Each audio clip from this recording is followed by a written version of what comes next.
Yes, hey, it's Tim, also known as Faceless Fat Loss and Over40andRip.com. I wanted to do an update to my prostate series of videos here that also ties into the raw food pain series. I'm going to put this specifically in with the prostate information playlist. But what this relates to is oxalate in the diet.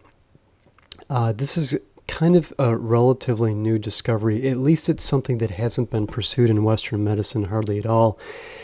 Outside of calcium oxalate kidney stones. Kidney stones is the only thing that the Western medicine really recognizes with this, but what we're discovering is that this oxalate issue can go systemic, more systemic, body-wide, causing all sorts of problems, including possibly fibromyalgia, possibly autism, most definitely a lot of UTIs, urinary tract infections, and now the biggie that I have not seen mentioned on prostatitis.org or any of the other prostate sites that I could readily find is prostatitis, especially the chronic non-bacterial prostatitis.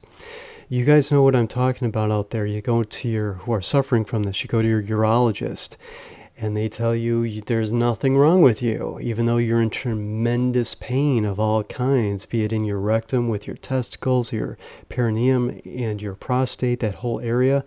I dealt with this personally. I also dealt with a lot more systemic issues outside of this. But this part of what I was dealing with was definitely the most debilitating, and I had to live with it for a very long time. Now, to be honest, I am still to this day managing it. However, for many years now, the worst of it lasted a whole year and a half. It took me a year and a half worth of my own effort, going through 8 different doctors and more than one urologist to figure out things on my own. And where I was going with it at that time was candida, definitely a fungal type issue, since antibiotics definitely aggravated it, which was the first thing that I was on. And I'll never use antibiotics again unless I'm dying on my deathbed. But where all that led me to was candida type of infection, since antibiotics did make it worse, and I obtained a lot of relief through treating myself as if I had a candida localized type, what they would call yeast infection in my prostate. I got tremendous results with that. This oxalate issue ties in directly to candida.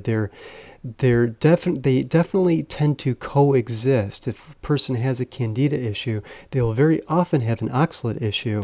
What this is about is a specific kind of healthy bacteria in the gut, O-formin genes, that breaks down oxalate in the diet. Now, your body also makes oxalate naturally, but we're talking primarily about the oxalate content of your foods, and this happens to revolve around the healthiest foods that we eat, especially a lot of the dark greens.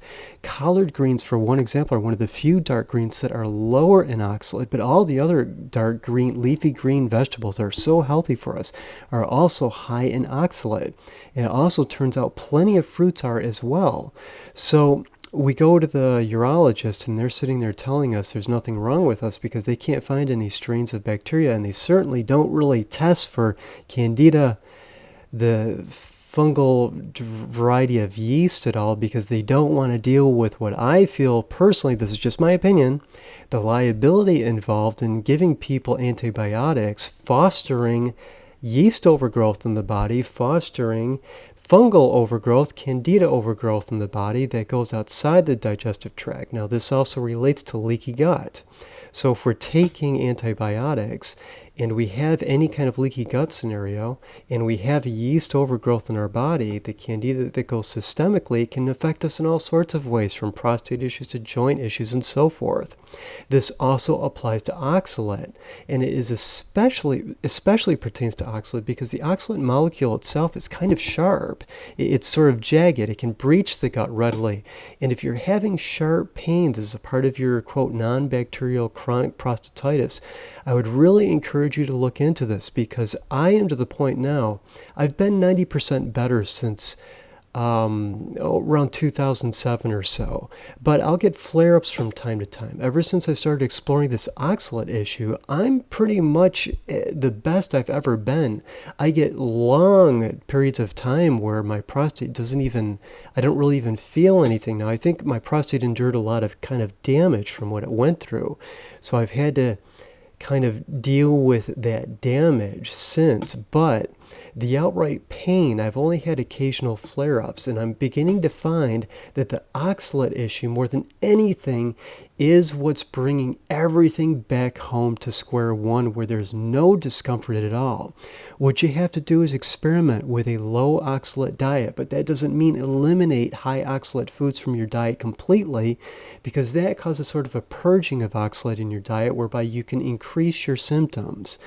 So for all of you out there who've been to urologists and they sit there and tell you there's nothing wrong with you, and you just want to freaking hit them, you know, they're down there.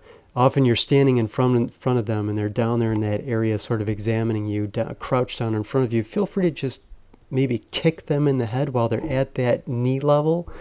I mean, guys, I know exactly how you feel. I've been there. You just want to absolutely choke these doctors who are telling you nothing's wrong with you. It could very well be this oxalate issue. My other videos would cover the candida issue, so I've already gone into that. This oxalate thing is a new one that I think is going to really bring a lot of the chronic prostatitis, non-bacterial prostatitis sufferers home. I really believe that.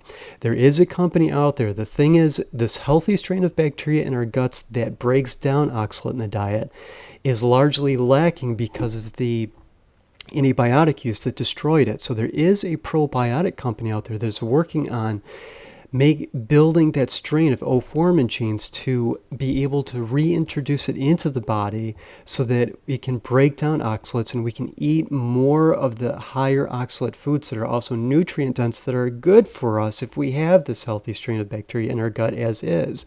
So I'll try to keep you up to date on that. Unfortunately, all the current probiotics out there on the market do not have it.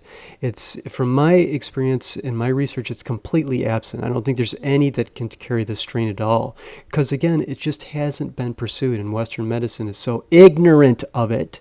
So we're all working on that, and I wanted you guys who are suffering from this to explore this. One of my favorite sites I'll list below, if I remember, it's lowoxalate.info. That's my go-to source for the list of oxalate containing foods from very low all the way up to very high. And you can read more at that site about how to moderate the oxalate content of your foods in your diet. Not moderate the actual oxalate content, but moderate your diet such that you're taking in a little bit less and less over time so that your body can acclimate to it, and then hopefully get some results from the pain that you're experiencing with your chronic prostatitis. So thank you so much for watching. I will try to do another video on this soon. I just had to make sure I did one video covering this right now, because I'm going to cover other areas where that this may apply to as well, such as fibromyalgia and the female version of the male problems, the interstitial cystitis and all that stuff, which is a biggie that seems to also be related to this issue. So thank you so much for watching. Sorry the video couldn't be a little bit shorter. It's just a lot of information to pack in. Love, happiness, health, and peace.